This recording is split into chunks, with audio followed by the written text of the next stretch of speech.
Peraí. Boa noite a todos vocês. Hoje a gente vai colocar, a gente vai iniciar o capítulo 10 de Juízes.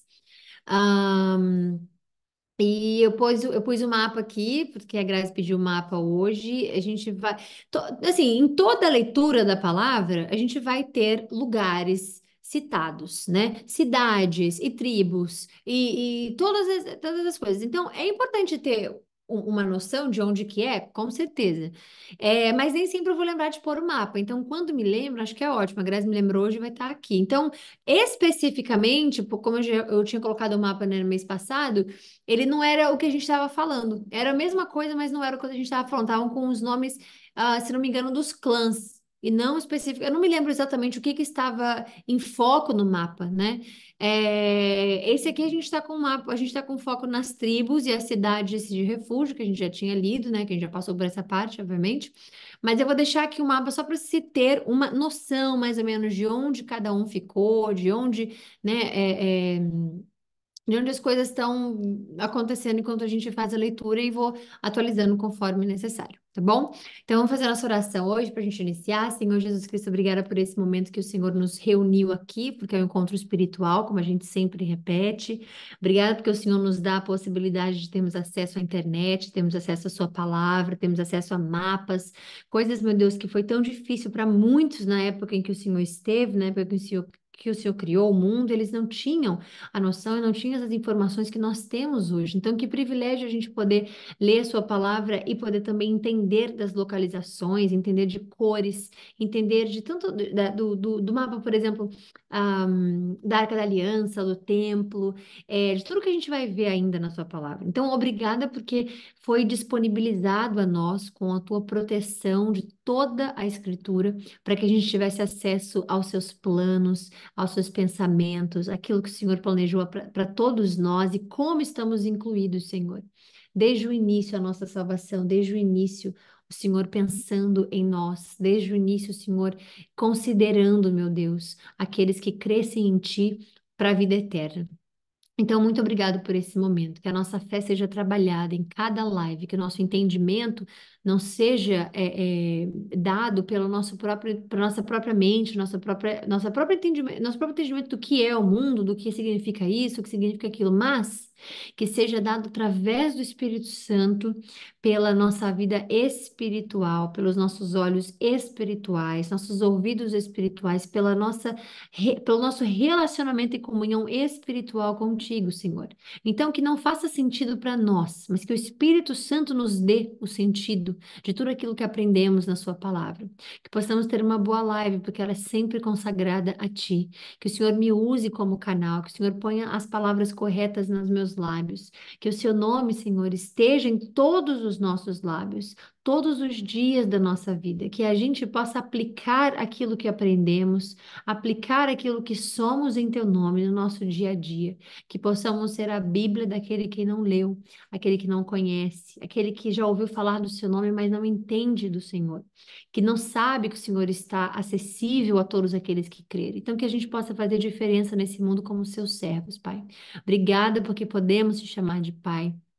Obrigada porque temos acesso a Ti, graças a Jesus Cristo. Obrigada, Senhor, pelo sacrifício que foi ter o Senhor naquela cruz por todos nós. Que a gente possa ter uma boa live, novamente ela é consagrada a Ti, que o Senhor nos ensine, que o Senhor nos molde, que o Senhor nos faça estarmos mais próximos de quem o Senhor é e menos do que nós somos ou do que o mundo nos formou e nos fez ser. Que possamos estar sempre, Senhor, ligados a tudo aquilo que tem a ver com seus princípios, seus projetos para a nossa vida, tudo aquilo que tem a ver com o seu caráter, que a gente possa ter um entendimento muito maior, Senhor, do que é crer em Deus, do que são os planos de Deus, de como o Senhor opera, de quão estável o Senhor é.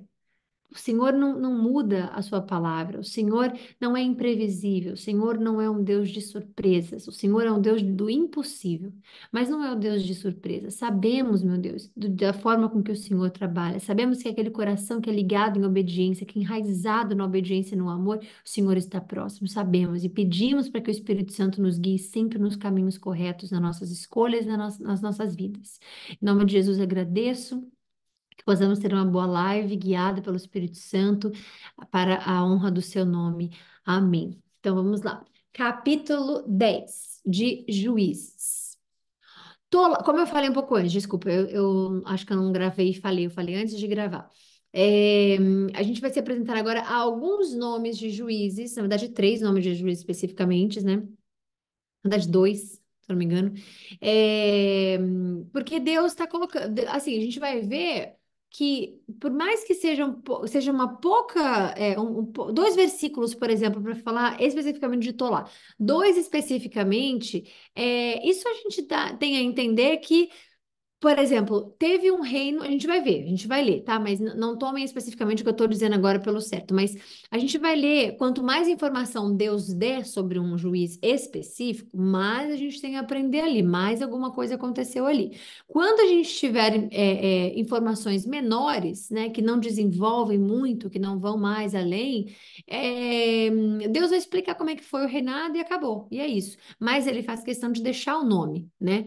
Então por algum motivo especificamente. A gente vai lendo e aprendendo, obviamente. Mas a gente vai ver aqui já dois de cara, que é Tolá e Jair, e a gente vai ver o que, que aconteceu em relação a isso e o que os israelitas estão fazendo enquanto as gerações passam, né? Porque, por exemplo, Tolá passou 23 anos como juiz de Israel. E nesses 23 anos, mais uma geração nasceu, mais algo aconteceu, Então, vamos ver como é que está indo a vida deles desde o último episódio que nós lemos, obviamente, né? Episódio não se chamando a Bíblia do episódio, mas episódio que aconteceu entre Gideão, Abimeleque, seu filho e tudo mais, ok? Então, vamos lá.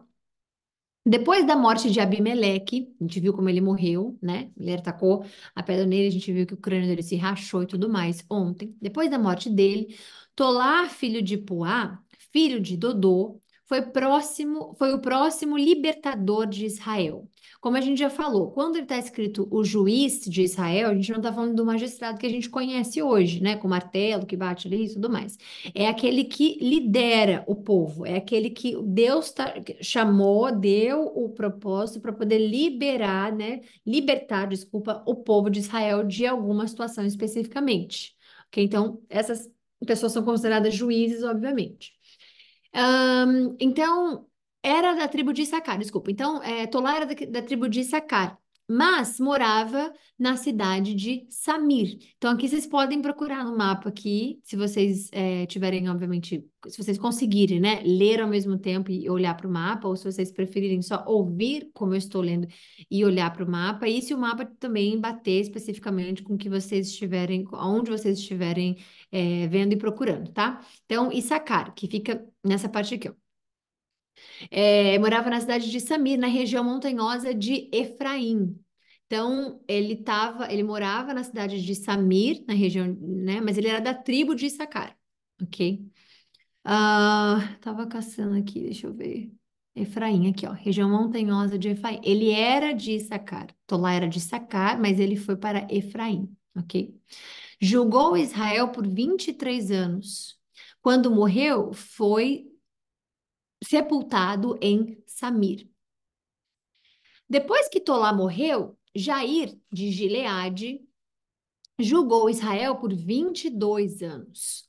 Seus 30 filhos montavam 30 jumentos e possuíam na terra de Gileade 30 cidades que até hoje são chamadas de cidades de Jair.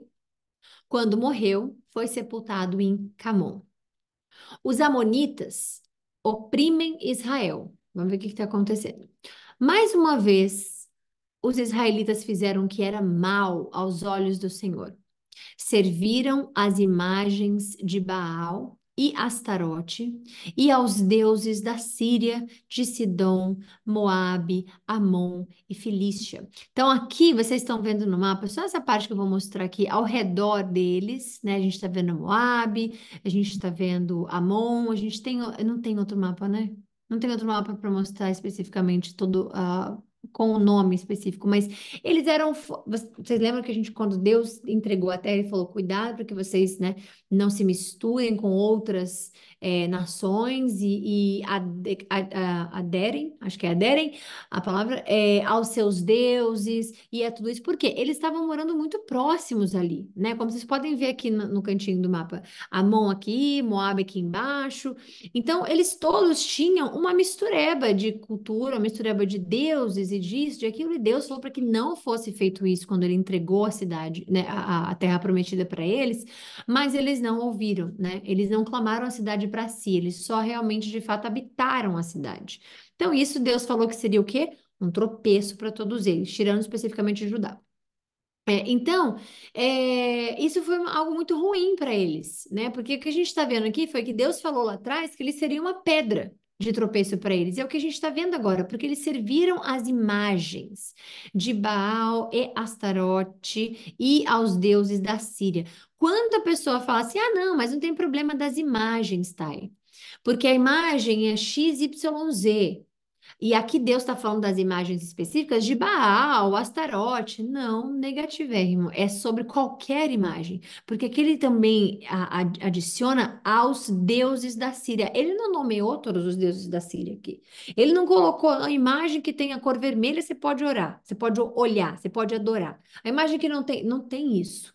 É qualquer coisa que te leve a ver algo que não seja Deus, que você não vê, que você é completamente dependente da sua fé. Você não viu Cristo, você não vê Deus, você não vê o Espírito Santo, mas você crê que Ele é o Criador, que os três, como a Santíssima Trindade, estavam em Gênesis capítulo 1, versículo 1, que eles já eram antes de ser. Então, tudo isso requer o entendimento para que a pessoa possa ter um discernimento no Espírito Santo, obviamente, de falar, Deus está falando de imagens, tipo, só daquela época? Ou Deus está falando das imagens com os nomes específicos da palavra que ele dá aqui na palavra? Ou ele está falando, não, ele está falando qualquer tipo de imagem. Aos deuses da Síria, que podem contar aí vários, né? De Sidom, Moabe, Amon e Filístia. Abandonaram o Senhor e deixaram de servi-lo. A gente vai chegar, inclusive, eu acho que é capítulo. Que é o capítulo, gente? Esse não acho que é agora. Ah, não, acho que é o capítulo 12 ou 13 que a gente vai ver aqui. Como é que diz? A gente vai ver, gente, Sansão. Então a gente já vai começar, a gente já vai para entrar. Acho que Sansão era capítulo 11 ou 12, eu não me lembro agora, mas a gente já está chegando na história de Sansão. Foi um dos juízes também. Vamos lá. Então, eles começaram. Então, peraí. A ira do Senhor se acendeu contra Israel e ele os entregou nas mãos dos filisteus e dos amonitas, que começaram a oprimi-los cruelmente naquele mesmo ano. Tá, e a gente não já leu isso aqui? Não, é porque acabou de acontecer de novo, depois dos 23 anos, 22 anos de Jair e 23 anos de Tolá. Antes disso, a gente já viu acontecendo a mesma coisa, que eles eram oprimidos. Gideão, por exemplo, estava sendo oprimido e por aí vai, etc, etc. Então, é a mesma coisa. Por isso que já inicia o versículo dessa parte separada aqui, mais uma vez, né? Durante 18 anos, oprimiram todos os israelitas a leste do Jordão, nas terras dos amorreus, isto é, em Gileade. Os amonitas também atravessaram para o lado oeste do Jordão e atacaram as tribos de Judá, Benjamim e Efraim. Os israelitas ficaram muito angustiados e, por fim, pediram socorro a Deus. Vocês já repararam que às vezes, por fim, pode não ser agora, nesse momento da sua vida, que você está se aproximando mais em comunhão com Deus, mas que por fim já teve vezes que você só foi orar quando tudo deu errado? Ou você só foi orar quando você teve aquele problema acontecendo?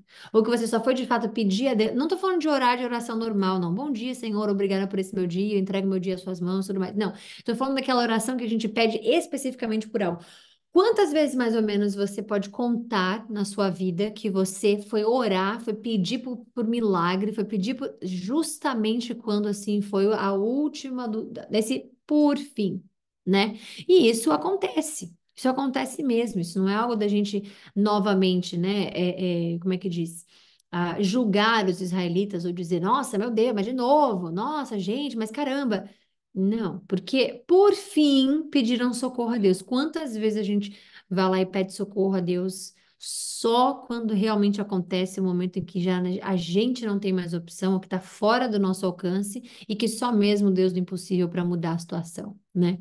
Isso aconteceu com eles. Então, por fim, eles chamaram o Senhor, eles clamaram o Senhor e pediram socorro, dizendo: pecamos contra ti, disseram, pois abandonamos nosso Deus e servimos as imagens de Baal, que significa deuses.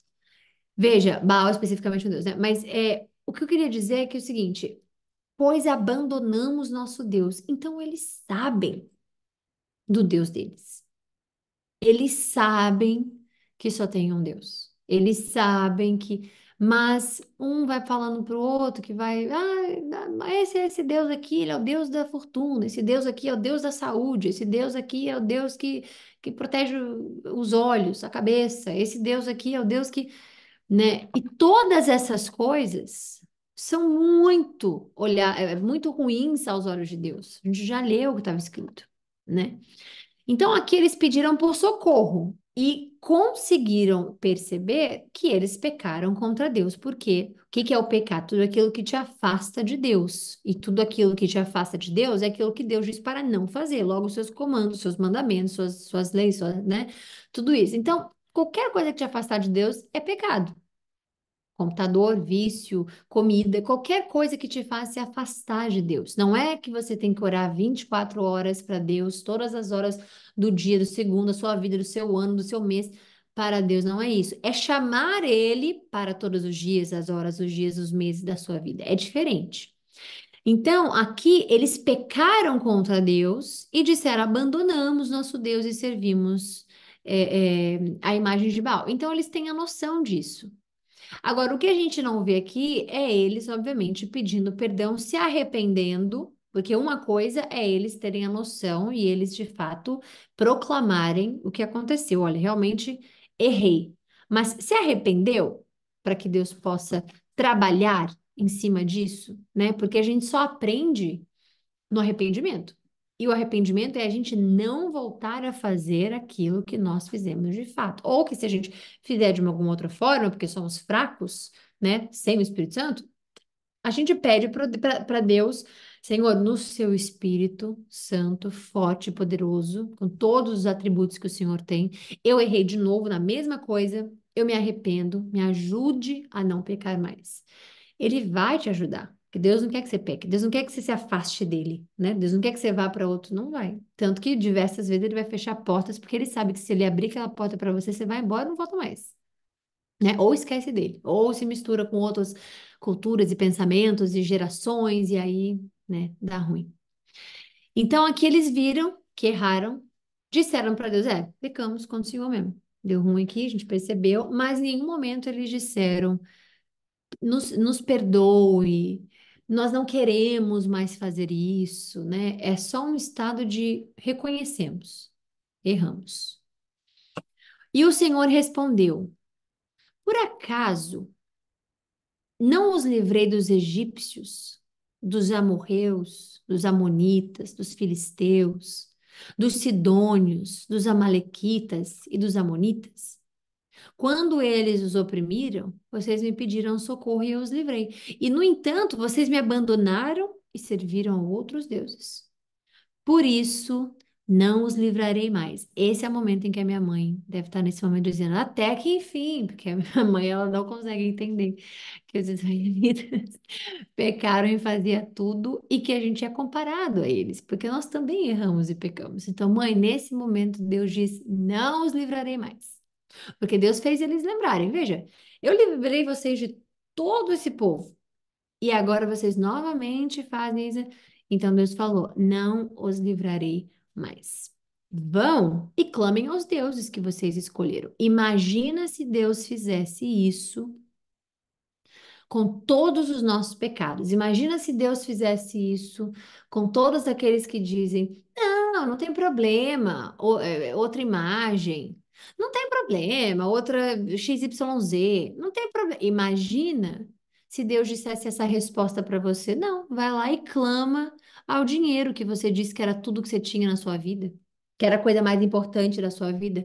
Não, vai lá e clame aos vícios que você tem, que você não me pediu ajuda para você sair deles, que você disse que era o que te dava alegria, que era o amor da sua vida. Não, vai lá então e clame a você mesmo, que diz que você só precisa de você, que você fez a sua própria história, a sua própria carreira, a sua própria vida, que você é dono do seu corpo, da sua vida, da sua história. Vai lá e faz. Imagina se Deus fizesse isso com a gente, né?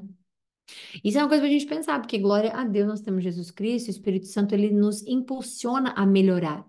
Você pode ter certeza que se você fizer aí uma autoanálise do que você era antes de conhecer Cristo a profundo, conhecer Deus, né, mais do que você achava que conhecia, você pode ter certeza que você vai ver uma pessoa que você era antes e depois. Por quê? Isso é certeza mesmo, 100%, porque isso é bíblico. Você é uma nova criatura depois de se entregar a Cristo. Você é uma nova criatura depois de se encontrar com Deus. Você deixa tudo para trás, o que te ensinaram desde que você era jovem, o que disseram que era o correto para vocês antes do. E a Bíblia, gente, existe uma coisa chamada, em português eu não sei especificamente, mas é uma coisa chamada cross-reference, que é quando você tem a referência cruzada, seria essa uma tradução, uma referência cruzada de toda a Bíblia. Eu queria até ver se eu consigo compartilhar com vocês essa cross-reference, que é uma coisa tão linda de se ver, que eu me arrepiei quando eu vi. Deixa eu ver se eu consigo achar rapidamente aqui com vocês. Espera aí. Eu espero que sim, porque é bem rapidinho, a gente já está acabando, mas eu queria muito mostrar para vocês isso aqui. Eu acho que eu tenho isso em algum lugar. Calma aí, calma aí. E que eu não perca o foco do que eu estou falando, né, Senhor? Por favor, me ajuda. Peraí. Preciso achar. São tantas janelas abertas que eu já não sei nem mais o que está acontecendo aqui. Calma aí. Isso aqui é a prova de que eu não estudo antes, não faço antes a preparação para a live específica. Eu vou indo no embalo. Achei. Glória a Jesus. Aqui, ó. Vou mandar para vocês aqui agora. Peraí.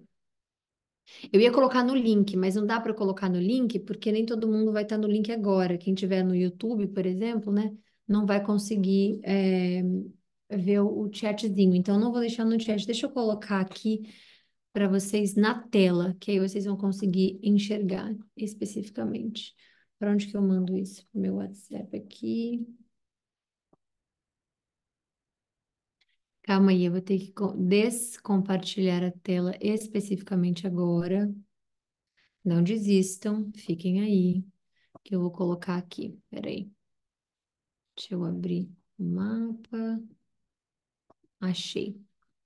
Deixa eu trazer para cá, para o cantinho, para vocês poderem ver. Olha só, isso aqui que vocês estão vendo, que eu vou mostrar agora, peraí. Essa, essa aqui. Isso aqui que vocês estão vendo agora é uma coisa chamada cross-reference, né? Que é a referência cruzada. Daqui até o final, entenda como a palavra de Deus. Entenda como, de fato, a Bíblia Sagrada inteira, tá? De Gênesis até o final. Para fazer isso aqui, você precisa de um engenheiro, de um engenheiro de tecnologia mesmo, você precisa de um cientista técnico para que ele consiga fazer isso. Ninguém consegue simplesmente pegar e gerar como é que diz? Uma imagem dessa, né? Você precisa de fato uma pessoa que seja especializada nos softwares e tem nome para isso, é bem complicado, bem complexo. Mas isso aqui é a Bíblia inteira. O que eu quero mostrar para vocês? Nessa referência cruzada da Bíblia inteira, né? Aqui na verdade, no Testamento. Aqui é o Novo Testamento em vermelho e o azul é o Antigo Testamento. Tudo que vocês estão vendo aqui significa que isso responde isso, que vem para isso, que vem para isso, que está aqui, que você encontra ali, que você volta para cá e você acha aqui, que você. Olha que magnífico que é a imagem de uma referência cruzada da Bíblia inteira. E por que que eu tô falando isso? Não lembro. Mas porque a gente estava falando especificamente de Deus respondendo, lembrei, obrigada, Senhor, por ter me lembrado. Porque a gente quer criar regras. A gente quer dizer, não, mas eu aprendi porque Igreja X me ensina desde que eu sou criança. E é assim que está escrito, é assim que eles me ensinaram. Está escrito na palavra de Deus? Porque ela mesmo, quando você está vendo aqui, ela se responde. O que você está vendo em Gênesis, que é o Antigo Testamento, você vai ver lá no final em Apocalipse. O que você está vendo aqui de vermelho no Antigo Testamento significa que são as profecias que estão ligadas aqui no fim da palavra de Deus. O fim da palavra de Deus, que é o Apocalipse, te traz aqui para o começo. Então, a Bíblia inteira é interligada. Você não precisa de um papa, de um padre para te ensinar o que está na Bíblia. Você não precisa de um pastor te ensinando a palavra de Deus. O Espírito Santo vai, e aí ele vai escolher a pessoa específica para te ensinar a palavra de Deus, obviamente. Pessoas que estudam, pessoas. Agora, doutrinas e religiões, se não entenderem que a palavra de Deus ela se explica, não entendeu que Deus é perfeito e não precisa de nada externo para explicar ele mesmo. Isso aqui é Jesus. A palavra de Deus é Jesus. João diz isso. Nós sabemos que a palavra de Deus é Jesus. Jesus diz isso. Então, nós sabemos que isso aqui significa a palavra de Deus inteira e ela se completa. Você não vê aqui livros históricos de medieval, você não vê. Tudo vai estar aqui. Nesse período, algumas coisas não, porque Deus não deixou claro, obviamente, mas existem reis de épocas antigas, Império Romano, a gente vai ver tudo isso aqui. Mas o que Deus diz, o que Deus mostra com essa referência cruzada é que você não precisa de nada externo para explicar ele mesmo.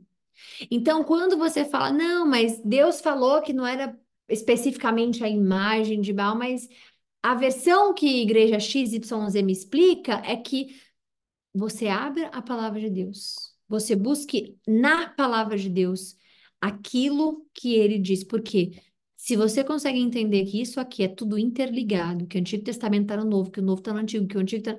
Se você consegue entender que as coisas se respondem, você consegue entender que nada mais é suficiente do que a palavra de Deus na sua vida. Que a única coisa que você de fato precisa é a palavra de Deus para te ensinar o que está escrito na palavra de Deus. E para te traduzir só quem escreveu ela, que é o Espírito Santo.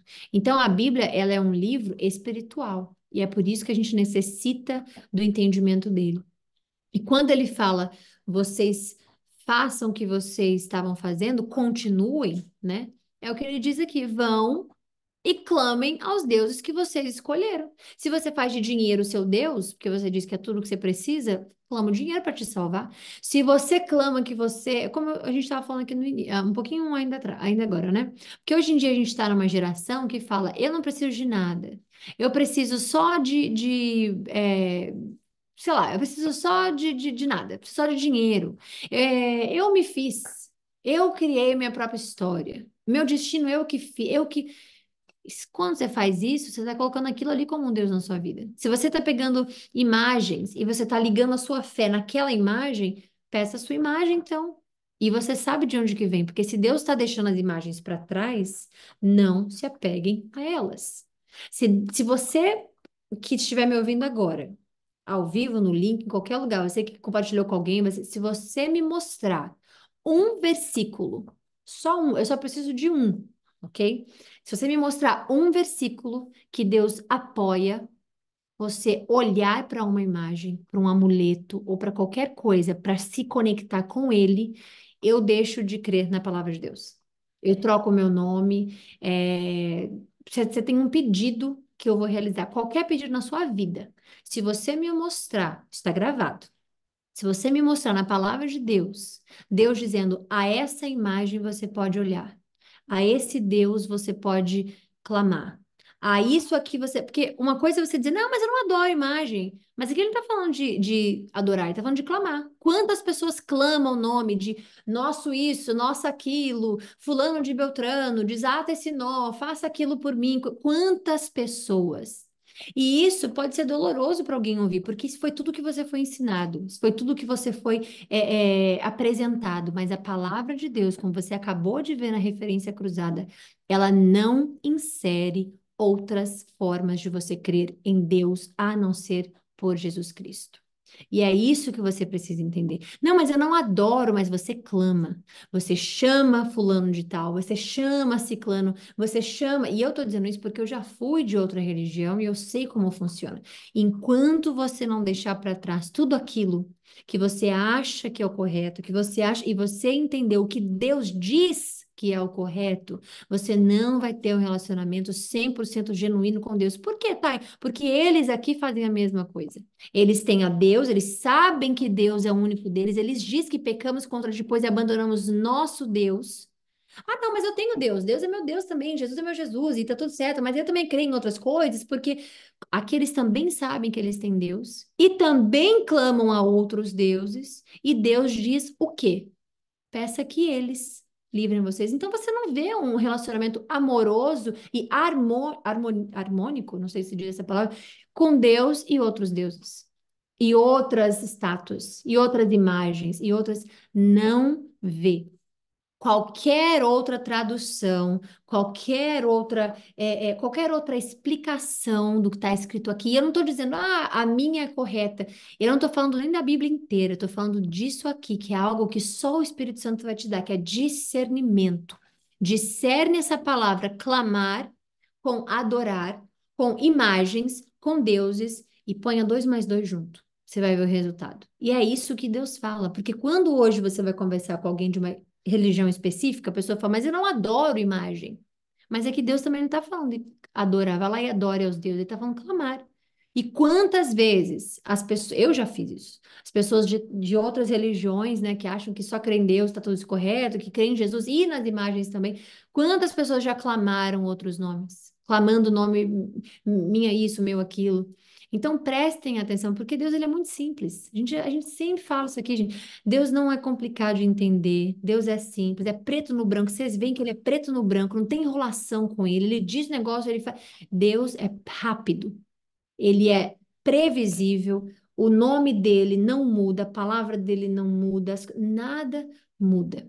Não, tá, mas aí tem a ver com interpretação. Clamar, para mim, não tem o que interpretar, é preto no branco aqui. É português correto, é inglês correto, é hebraico correto, é clamar. E se você clama, mas a gente não está falando de outros deuses, qualquer coisa que você ponha acima de Deus, mas você não põe ninguém acima de Deus, à frente de Deus. Não, mas é primeiro que, mas eu não faço, ou junto de Deus. Você clama aquilo como Deus na sua vida, seja dinheiro, seja imagem, seja pessoa, seja parente. Tem pessoas que são focadas e fixadas num parente que ama mais a vida humana, né, do que de fato Cristo. Quantas pessoas que. Então, vejam, analisem a vida de vocês, porque o versículo 14 aqui, ele tá demonstrando um sentimento de Deus. Deus não está feliz nesse versículo. Deus não está contente nesse versículo. Deus não está sorrindo, não está com prazer em fazer isso ao povo que ele ama. Deus não está contente nesse momento. Olha o que que Deus faz, ele tem sentimento, ele se sente traído, ele se sente angustiado, ele se sente angustiado, Cristo ficou. Sabemos que Deus sente angústia. Triste, nós sabemos porque Deus vai falar da tristeza dele, do povo dele virando as costas para ele, ele vai fazer isso. Já está fazendo aqui, mas vai fazer mais lá na frente umas diversas vezes. Deus tem sentimento. E ele sente quando a gente caminha para o caminho, vai para o caminho errado, e o Espírito Santo vai e puxa a gente, né? E Cristo diz, né, que ele não, Cristo diz que ele não intercede, que é o Espírito de Deus que intercede, que está em nós, que é de Cristo.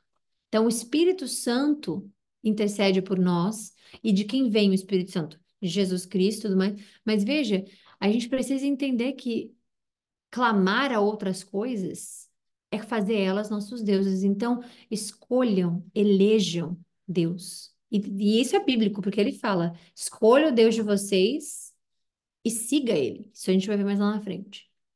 Porque Deus é simples, ou tá comigo ou não tá, né? Mas os israelitas suplicaram ao Senhor. Sim, pecamos. Castiga-nos como te parecer melhor, mas livra-nos de nossos inimigos. Veja o que que eles estão fazendo aqui, tá? Em qual foi o momento que eles dizem, nós nos arrependemos e não queremos fazer mais. O que que eles estão pedindo aqui? Socorro, é só isso. Eles estão pedindo como, né? Obviamente, é uma forma de clamar socorro, mas em nenhum momento eles disseram, nós nos arrependemos do que fizemos, não nos deixe fazer de novo, que seria uma oração íntegra para Deus. Eles só dizem, sim, pecamos, castiga-nos como o Senhor achar que é melhor. Mas nos livra-nos, ó a palavra, hoje de nossos inimigos, que amanhã eles vão errar de novo. Então, a nossa vida sem arrependimento não consegue para o próximo passo. Deus, sem arrependimento, não vai abrir outra porta para você. Isso é bíblico. Ele confia o pouco para que você tenha o muito, se você, obviamente, com o pouco administrar corretamente. Isso é bíblico, né? E eu usei esse versículo hoje, inclusive. Então, quando você está alinhado com Deus, quando você se arrepende dos seus erros, dos nossos pecados, quando a gente se arrepende de algo que a gente fez, a gente não pode só dizer, não, Senhor, eu sei que eu fiz errado, valeu, beijo, tchau, tenho que ir para o trabalho agora. Não é isso que acontece, o que deveria acontecer. Senhor, eu errei, eu vi que eu errei, eu sei que eu errei. Por diversas vezes eu posso ter errado querendo errar, mas eu me arrependo porque eu não queria esse resultado, eu não queria ter feito, eu não queria, mas no momento eu quis. Me ajuda, me perdoa. Aí Deus tem espaço para te edificar. Sem isso, ele não edifica, não faz. Porque você vê aqui que é uma atrás da outra. Não façam isso, não façam isso. Ele não obriga. Deus é elegantérrimo. Deus é maravilhoso. Ele não invade a sua vida. Tanto que ele está disponível para quem quiser. Crê nele. Quem crê e quem não crê nele tem o resultado de quem não creu, né? Então, ele tá dizendo, eles estão dizendo, sim, pecamos, nos castigue, faz o que o Senhor quiser, mas não vê arrependimento por aqui. Então, eles se desfizeram dos deuses estrangeiros e serviram ao Senhor. E isso aqui é o que faz Deus ser o nosso Pai. Não somente um Deus, ele é Pai, porque isso é o que pai e mãe faz. Então, veja bem, e ele teve compaixão deles por causa do seu sofrimento. Quando os exércitos de Amon foram convocados para guerrear e acamparem, Amon aqui, tá bom? Um cantinho aqui que a gente tá vendo. Quando o exército de Amon foram convocados para guerrear e acamparem em Gileade, os israelitas se reuniram e acamparam em Mispá. É isso que eu falo do mapa. Eu não estou conseguindo, eu não vou achar Mispá especificamente aqui. Não vai ter aqui nesse momento. Então, por isso que eu tinha que ver o mapa que falasse do capítulo especificamente. Eu vou tentar fazer isso amanhã, colocar o mapa do capítulo para a gente ver se a gente consegue. Mas dá mais ou menos para vocês entenderem aqui, sabendo né, sabendo de Amon ali e tudo mais. Os líderes de Gileade disseram uns aos outros: o primeiro que atacar os amonitas governará todo o povo de Gileade. E aí a gente vai ver o que de fato acontece é, amanhã, para a gente ler e. Cadê? Mas tem Gileade no mapa. Eu não achei Gileade no mapa, eu achei Jabes Gileade aqui, mas Gileade especificamente, eu não achei. Aqui tem Ramote Gileade, aqui tem. Pois é, eu vou caçar. A Grazi falou que tá no mapa aqui. Ela pode estar vendo em outras coisas, porque de mapa eu não sou a melhor pessoa para indicar. Realmente não. Então, pode ser que seja por aqui, eu não estou conseguindo ler. Enfim, é isso. Eu tô lendo aqui os comentários. Minha mãe colocou até que enfim. Isso, Deus! Agora sim ele reagiu, gente. É muito engraçado. Sensacional essa referência cruzada. É isso, a Bíblia é um manual de instrução mesmo. Ah, desculpa, era este que você viu. Ah, tá, entendi. Eu vou caçar direitinho pra gente, eu coloco aqui, Grazi, porque realmente eu não sou a melhor pessoa com mapa. E ele muda, então, assim, é, as legendas, né, principalmente mudam, então eu fico completamente perdida. Mas eu vou tentar colocar o mapa amanhã do que a gente estiver lendo, que aí vai ajudar, tá? Mas enfim, é isso. A referência cruzada, estava terminando de ler. Sim, é maravilhosa. O livro, a Bíblia é um manual de instrução mesmo, como minha mãe falou aqui, e realmente é. Então, eu acho lindo aquela referência, eu acho linda e que legal que Deus colocou aqui para a gente poder ver, né? E é isso. Então, tá aqui. Se vocês quiserem tirar um screenshot para vocês, né, mostrarem para as pessoas, ou mostrarem para si mesmo, ficar lendo, entendendo, isso aqui representa a timeline da vida da Bíblia, tá? Que do começo, Gênesis, até o final de Revelação, não, de Apocalipse. E aqui tudo que está escrito desde o início, porque você vê aqui, ó, olha aqui nesse iniciozinho aqui, você tá vendo o vermelho vindo até o início? Aqui é Gênesis 1, né? Gênesis 1, capítulo 1.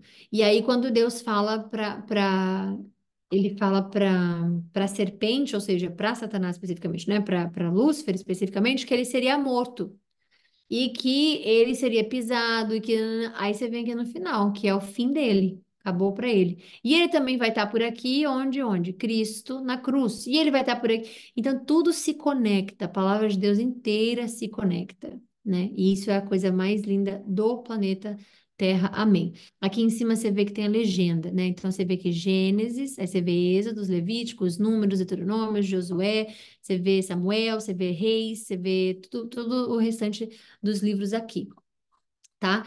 É isso. Quem quiser tirar para poder ficar vendo, faça bom uso. E é isso, meus amores. A gente finalizou a live de hoje. Amanhã a gente volta, se Deus quiser, para a honra e a glória do Senhor Jesus Cristo, com o capítulo 11. Eu vou agora correr para atualizar o canal do YouTube, porque realmente está atrasado desde Juízes 4. Socorro, me perdoem a todos vocês que estiverem assistindo ainda. É, e é isso, tá? Então, um beijo, fiquem com Deus, bom descanso para vocês. Até amanhã, se Deus quiser.